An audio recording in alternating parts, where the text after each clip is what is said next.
אנחנו שמחים מאוד לארח כאן את פרופסור דוקטור אנדריאס שולה, שהוא ראש המחלקה לתנ"ך בפקולטה לתיאולוגיה באוניברסיטת לייפציג. למעשה בזמן שעומד לרשותו, והוא זמן מאוד קצר באופן יחסי, הוא צריך לדבר גם על reverse engineering וגם על כל ג'נסיס. אז זה כבר ברור שזה it's a great challenge. ובכל זאת, מההיכרות שלנו איתו, אני בטוח שיש לנו הרבה מאוד מה לשמוע. בבקשה. Okay, thank you. So, sorry that I don't expose you to my spoken Hebrew. You know, that would be the mumblings of a 5-year-old, and you know, kind of this. That's probably not what you want. But you know, kind of, I see my students, or you know, in this case, one, and she has been here now for a year, and it's always frustrating. They come back to Germany and their Hebrew. No better Hebrew. Yeah, that's the point. You know, kind of. So this is the embarrassing fact. So, but yeah, let's try it with English and then see where we get.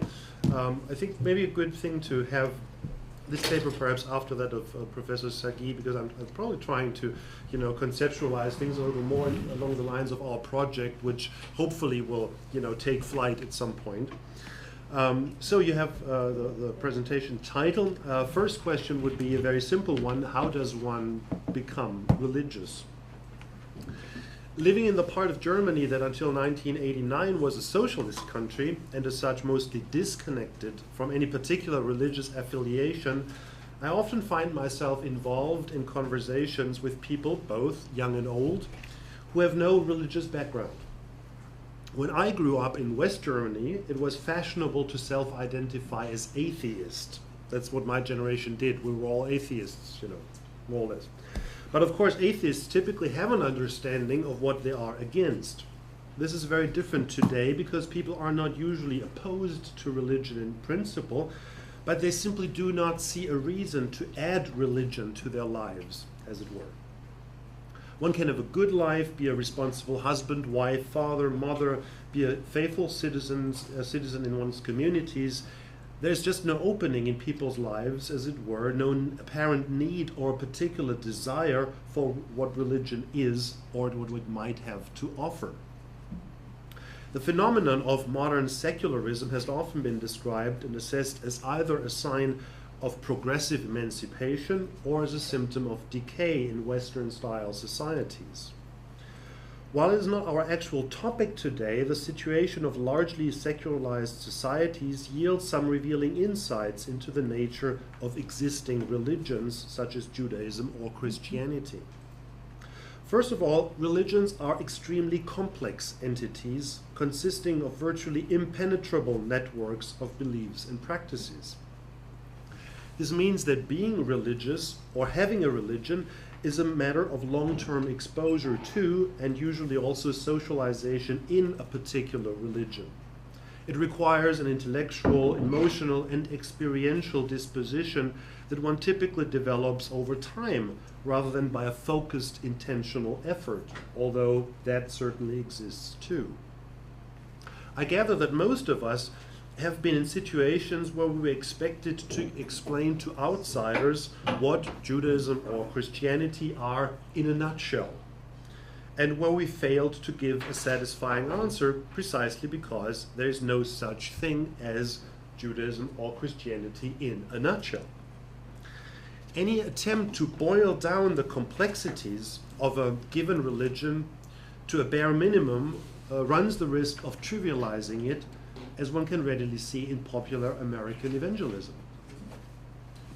However, this is only one side of the problem. Not only is it difficult for people without prior exposure to gain access to the complexities of a religion, it seems equally difficult for religious people to achieve critical distance to their beliefs and practices. As paradoxical as it may sound, one can be religious without knowing what that actually is, by simply thinking and functioning in ways that are consistent with the expectations of a given community. Such lack of critical distance, reflection, and accountability is, of course, the danger that lurks behind religious fundamentalism and its many contemporary variations. And by that I don't necessarily just mean the kind of violent and downright evil Islamist violence that one sees in the IS or the like, but a more basic tendency of religious people to take their religion for granted. So the flip side of secularism for religious people seems to be that they do not feel obligated to account for what they believe just because others don't care anyway. So when we think about religion today, we approach the matter primarily by looking at the transition zone between the inside and the outside, or to use a different image, by looking at the framework that defines religion and gives it sort of a place within a larger complex society. So that there would be one point maybe to look at religion from a more modern perspective. They typically looked at the core. That was the 19th century approach to religion, to focus on something that's the key element in everything. And I think that has changed a little bit. Today, most people are looking at, what's between the inside and the outside. The core has become the boundary in many ways around religion.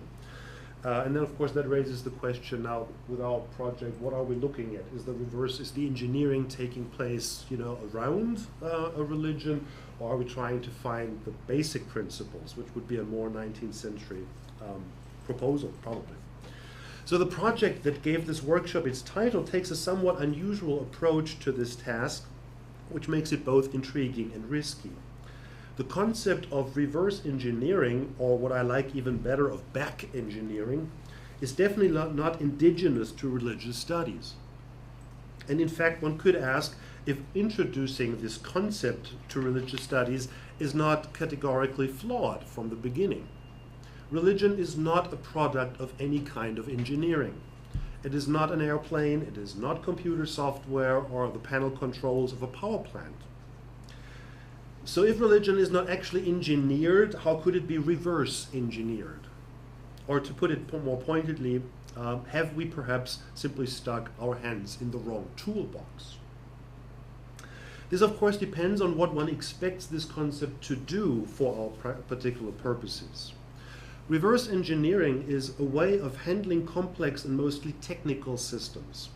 The case of computer software is particularly instructive because, as we all know, over time software gets increasingly more complex with revisions, add-ons for which we pay a lot of money, enhanced speed and the like.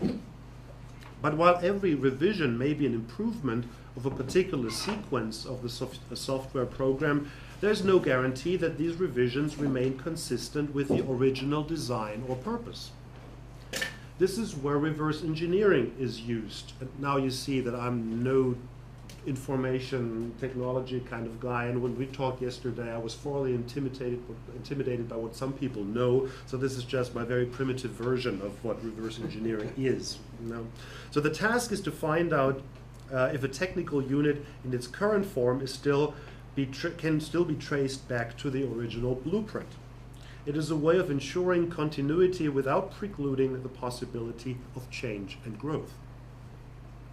Now, religions too are complex systems that undergo development mostly as a response to changing cultural and political circumstances. But precisely because these developments depend on situation and circumstance, the level to which they reconnect with a religion's original design may not always be clear. I think it is safe to say that the emphasis on historical studies that we experience these days, everyone's being interested in history, the history of something, has something to do with an implicit desire to find the original design, to do some reverse engineering. If it was not that, then history would be simply a matter of encyclopedia, and as we all know, just facts without the idea of finding something underlying is pretty boring. At least would be my understanding of it. Obviously, our project has a much more modest, is located on a much more modest scale. It's not all about history, and it's not all about religion, but in order to be successful, it has to be more focused in detail in order to yield substantive results. Our particular goal is to show that processes that can be described as reverse engineering occur quite early in Judaism and Christianity, namely already in the making and composition of biblical books. So it's not a later added phenomenon, so something that's at least our initial understanding that's sort of built into the architecture of a given religion.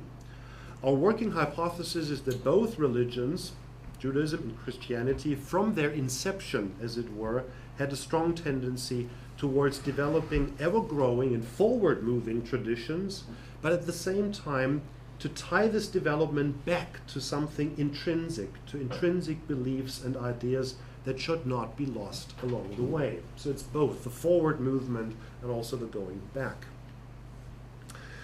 In our understanding, the most prominent example of this backward orientation is the first book of the Hebrew Bible, Bereshit, or Genesis.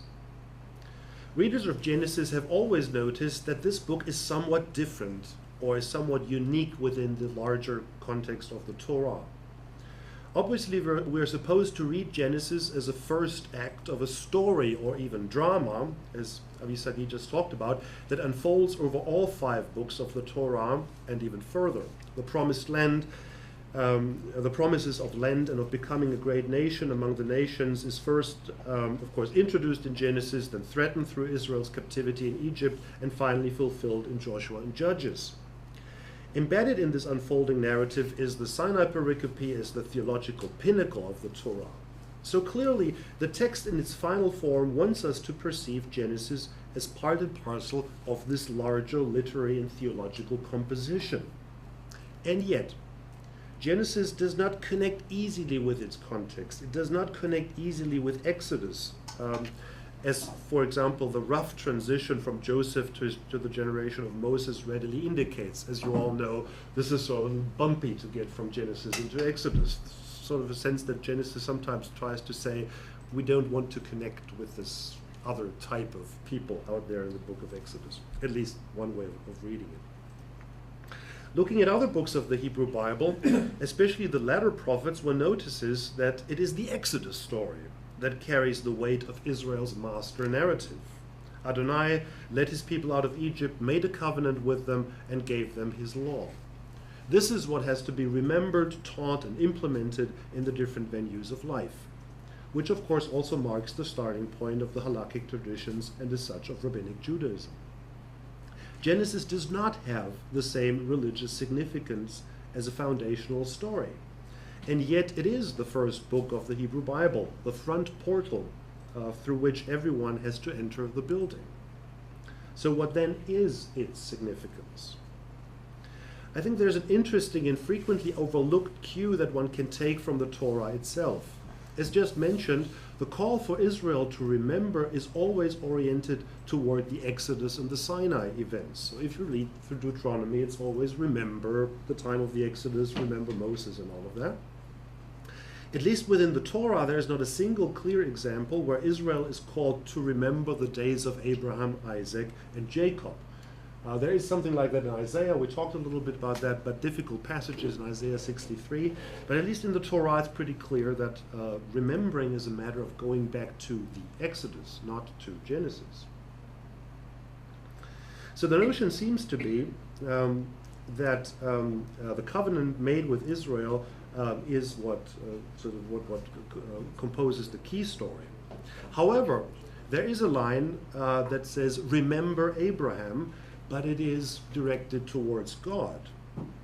While the text holds Israel to its commitment to the covenant made at Mount Sinai, it points to the patriarchs ever as a reference point for God to remember.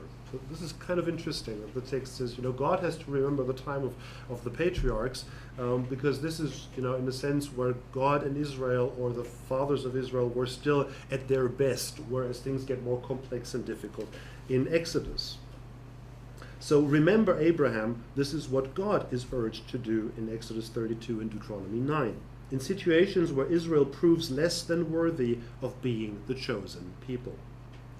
On the narrative level, this seems to be a way of saying that God should not judge Israel by its inadequacies and by the messiness that occurred when the history of God and his people got real, but that he should look at the beginning of it all, at the time of the initial promise that he made to Abraham, Isaac, and Jacob, and at the faith with which this promise was received.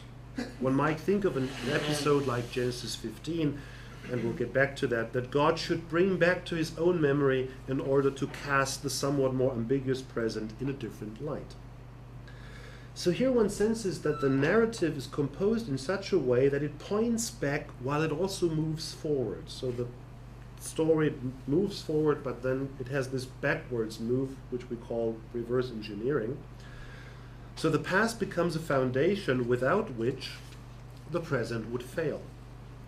And it seems to be precisely this going back to the beginning which makes Genesis the underlying story, the blueprint that one needs to be aware of in order to understand the master narrative. In Judaism, Genesis has been considered as the text about the time before the law was given. Obviously, this cannot be simply a statement about chronology, but one about different layers and levels. And this is precisely where we can ask if Genesis was composed not so much to display the religion before the law came, but the religion behind the law, in which case the notion of reverse engineering as a heuristic device would make good sense. So there's this question. Is it underlying? Is it behind everything? Or is it just a chronological matter? And all these things we would have to sort out eventually, where to place Genesis now in relation to all the other texts. But now, what does that mean more specifically? At some point, of course, we want to get to some texts. If Genesis is meant as a blueprint, as a book that displays the underlying design, what then is the program of this book? Obviously, this is precisely what the work that we've proposed has to do and would have to show. However, let me at least offer a few thoughts of my own that explain the title of my talk, and that may be sort of a probe and a first way into the book of Genesis as a work of reverse engineering. And that's now the title of my talk finally comes into play, Living on Promise. So the notion of promise as not the whole reverse engineering design, but at least one hopefully intriguing and important component. It goes without saying that promise is one of the central notions in Genesis. The first time that it surfaces is in the flood narrative, when God tells Noah to build an ark because he and his family are the ones that will survive. And as the text says, Noah does exactly what God tells him or told him to do. And it happens 3 times. There are 3 different versions, but the text insists this is exactly what Noah did. A few chapters later, Abraham will be the one to receive a promise, and he too will be asked to do something rather counterintuitive, namely leave home and journey to a foreign country. So promise is always introduced in terms of very, nebulous circumstances. The world is going to go down. You suddenly have to leave your home. So these are not normal everyday life situations. Promise occurs in situations that are somewhat unusual and certainly not part of our commonsensical everyday lives. Most of us would probably only accept a promise if we knew that the person giving it deserved our trust. However, the narrative makes no effort to present God as someone particularly trustworthy. That's something that always bothers me about Genesis. There's no attempt made to present God as a particularly likable, reliable person. That's just not what the text is interested in.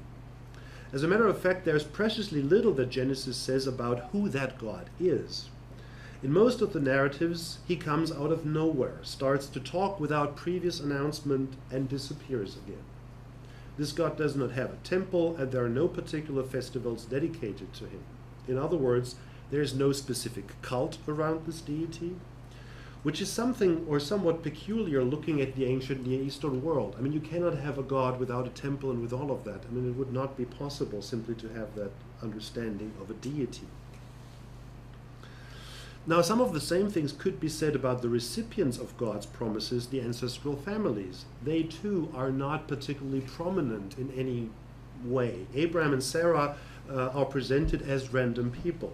They have no particular pedigree like the heroes of the ancient world that would predisposition them to receive divine attention.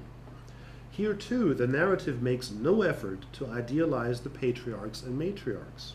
Quite on the contrary, The story mercilessly point to the character flaws of their protagonists, and we heard a little bit about in the previous talk.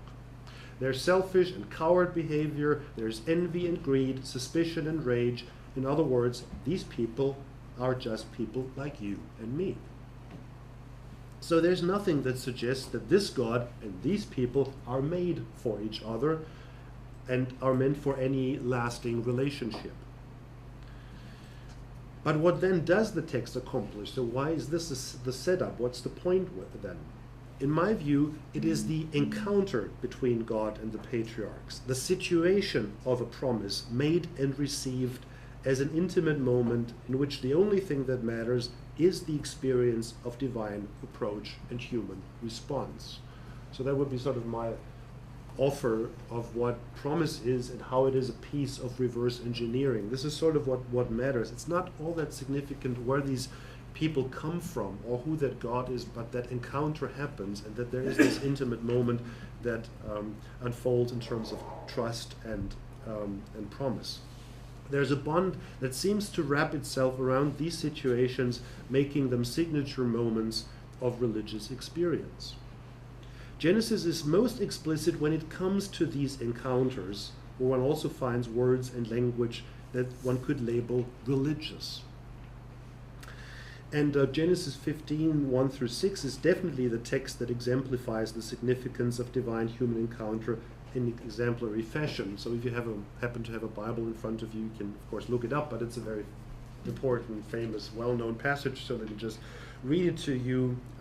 Sometime later, so from Genesis 15, the word of the Lord came to Abraham in a vision. He said, "Fear not, Abraham, I am a shield to you, your reward shall be very great." And Abraham said, "O Lord God, what can you give me, seeing that I shall die childless, and the one in charge of my household is Damascus Eliezer?"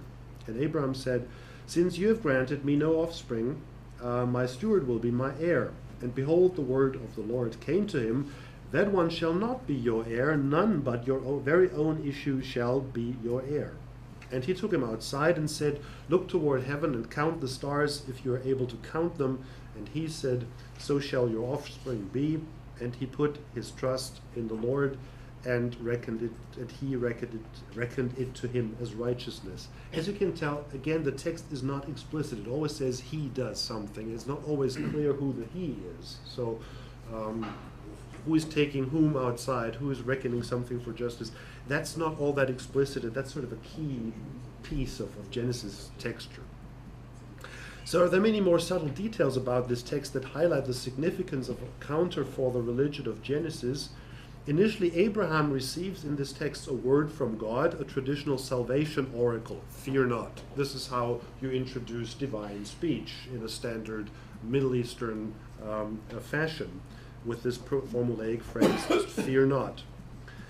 But this does not inspire confidence and trust in Abraham, so the standard language does not suffice.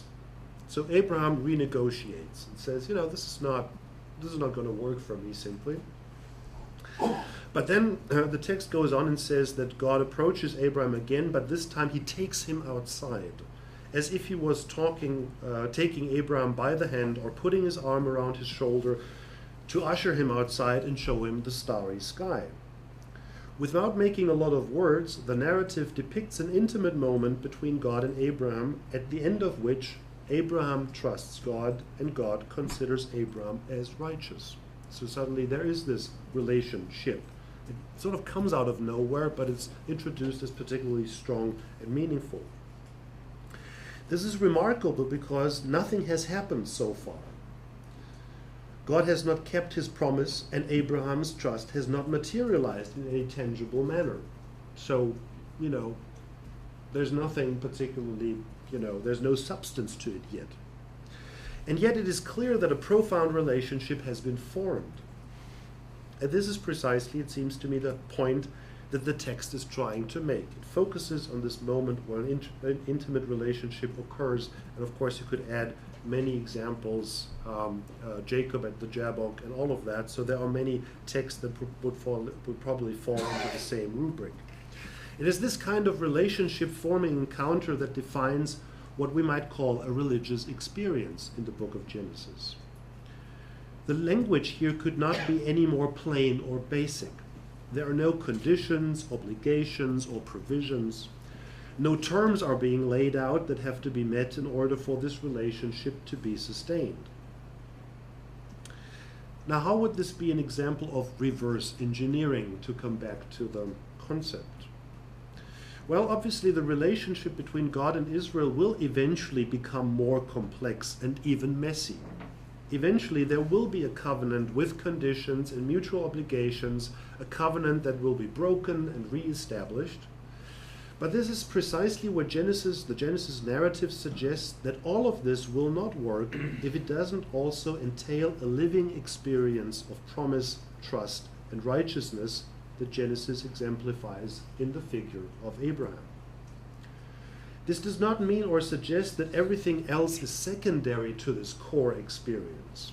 In fact, any real-world religion has to be a lot more complex than a mere repetition of an experiential element.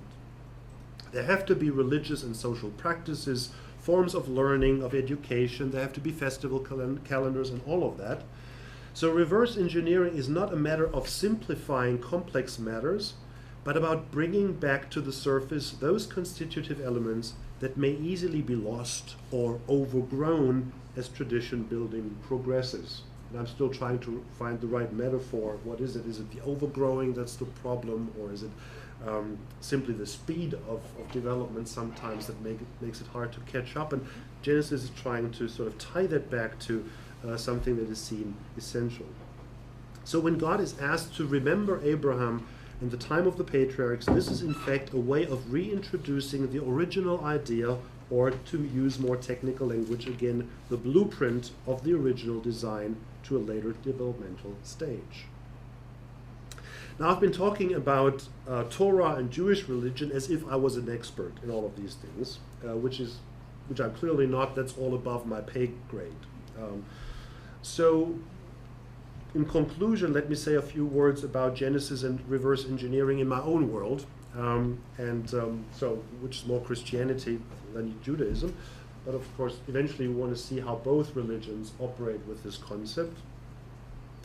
So the first thing that needs to be said in that regard is, of course, that Abraham is mentioned no less than 69 times across the New Testament. That's not bad. And it's second only to Jesus. So, I mean, if you want a hierarchy of important people in the New Testament, Abraham is number 2. These references point to a wide variety of textual traditions, some even outside the biblical canon, such as the idea that the righteous will rest in the bosom of Abraham. That's a Lucan story, and that's of course not in the Old Testament canon, at least not in the Hebrew Bible as we know it, but it has other roots and goes back into early Jewish traditions, which I find is a particularly nice idea, to rest in the bosom of Abraham before final judgment comes. I still think that's a good eschatology. So Abraham's and the patriarchs clearly are part of the narrative space in which the gospel stories also situate then Jesus of Nazareth. There's hardly any question that the early Christian movement chose the Abraham traditions as the base evidence for their own religious self-understanding. So Abraham is the reference point. There's no question about that. Interestingly, the Exodus is not. So to some extent it looks like the New Testament looks at all these traditions that are on the table as it were, but it picks the part that's also important in Judaism as the reverse engineering, if you want to call it that.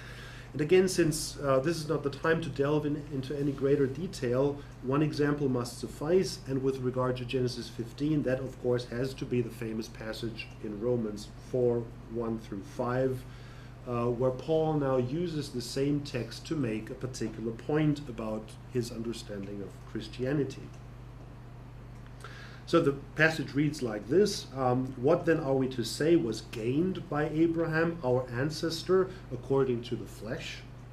For if Abraham was justified by works, he has something to boast about, but not before God. For what does the scripture say? Abraham believed God, and this was reckoned to him as righteousness. Now to the one who works, wages are not reckoned as a gift, but as something due. But to the one who without works trusts in God, and who justifies the ungodly, such faith is reckoned as righteousness. That's at least what Paul makes of that. It is quite obvious that Paul uses Genesis 15 to make a specific case in a conversation about what Torah observance can and cannot do. And as is important to note, he talks to members of the synagogue in Rome. So in other terms, he talks to a Jewish community, to people who knew their Bible. So we do talk about an inner Jewish problem. So what does the Torah do? What is justice and what is it not? So to some extent, we're in the middle of a conversation about basic principles, or you could also call this reverse engineering, which is what they're doing. So what is the blueprint? What are the original ideas? Now, Christians have often misinterpreted this passage because they understood this as a categorical dismissal of the Torah. So the law is out, Jesus comes in, something like that. But that may not be what Paul had in mind. If one reads this passage with the hermeneutic of reverse engineering, the case is somewhat different. What Paul criticizes is an understanding of the law that is disconnected from the formative experience of promise, trust, and righteousness that the Genesis narrative assigns to the encounter between God and Abraham. So in other words, Paul is trying to get back to that initial experience to say what the law is, what it can and cannot do. Without this formative experience, Paul argues, promise turns into requirement, trust into submission, and righteousness into self-complacency and pride. In other words, what Paul criticizes is a religion that has lost sight of its underlying design and is stuck with the user manual, if you want to call it like that. So maybe we can use that metaphor, reverse engineering of the user manual. Now, whether this is a fair assessment of Paul's opponent is a quite different matter and doesn't have to, interest us here. Paul is not fair. That's not his point, of course. But he wants to, take a certain position in the discussion. And there's certainly no point, certainly not from today's perspective, to try and decide who got it more right in this conversation and who got it more wrong. But it is interesting to note that Paul is making a point by trying to reverse engineer the Judaism of his own time, even though this definitely did not convince his audience. From all that we know, Paul lost the Roman community. So that did not become part of the Pauline Christianity. So his understanding of what Judaism should be like, reverse engineered, was not convincing, which also means we have to find ways to be better than Paul, shall we say. Peter. Say it again? Peter. No, Peter. No, being better at. Oh, okay. Yeah. Okay. Well, I just came back from Rome, so I got a lot into the successful religious business. So this takes us to a final caveat that may not be, or that may be important to keep in mind for our project. Reverse engineering in the area of technology or computer science is something that presupposes that there is an unambiguous solution. It may even be possible to retrieve the original blueprints and designs of whatever it is that the engineers once devised. So if you're lucky, you find the drawer where the plan actually is. This is, of course, different in the area of religious studies and textual analysis, which always and unavoidably require interpretation and imagination. There's no such thing on the table as a map of Judaism or Christianity reverse engineered. What we are calling reverse engineering is a constructive effort in Judaism and Christianity to deal with their respective complexities both faithfully and responsibly.